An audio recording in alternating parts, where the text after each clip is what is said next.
যত দূরে সঙ্গীতশিল্পী পারসা মাহজাবিন পূর্ণি বৈষম্য বিরোধী আন্দোলনের সময় চলো ভুলে যাই শিরোনামের একটি গান গেয়ে আলোচনায় আসেন তিনি।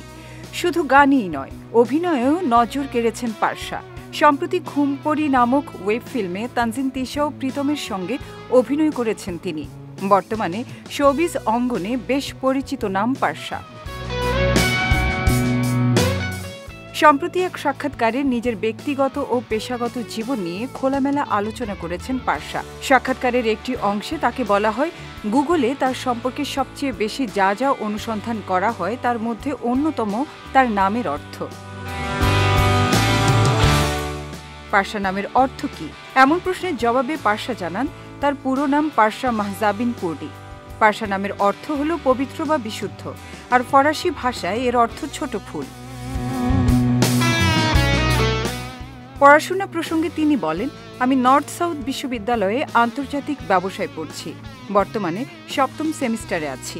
পাশাপাশি সঙ্গীত চর্চা করি এবং সম্প্রতি চলচ্চিত্রেও কাজ করেছি। সাক্ষাৎকারের এক পর্যায়ে তাকে ব্যক্তিগত জীবন নিয়ে প্রশ্ন করা হলে তিনি জানান, বর্তমানে তিনি সিঙ্গেল।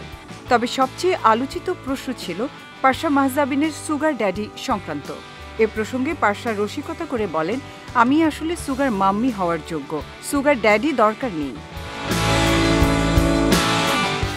পারসার গ্রামের বাড়ি দিনাজপুরে হলেও জন্ম ও বেড়ে ওঠা বাবার চাকুরি সূত্রে বগুড়ায়। 2017 সালে তিনি চ্যানেল আইয়ের সেরা কণ্ঠ প্রতিযোগিতায় অংশগ্রহণ করেছিলেন। তার নিজের গাওয়া গানগুলোর মধ্যে যদি তুমি আমার হতে ও মানুষ পাখি বেশ জনপ্রিয়তা পেয়েছে। বর্তমানে গানের পাশাপাশি অভিনয়েও নিয়মিত হতে চান পারসা মাহজাবিন।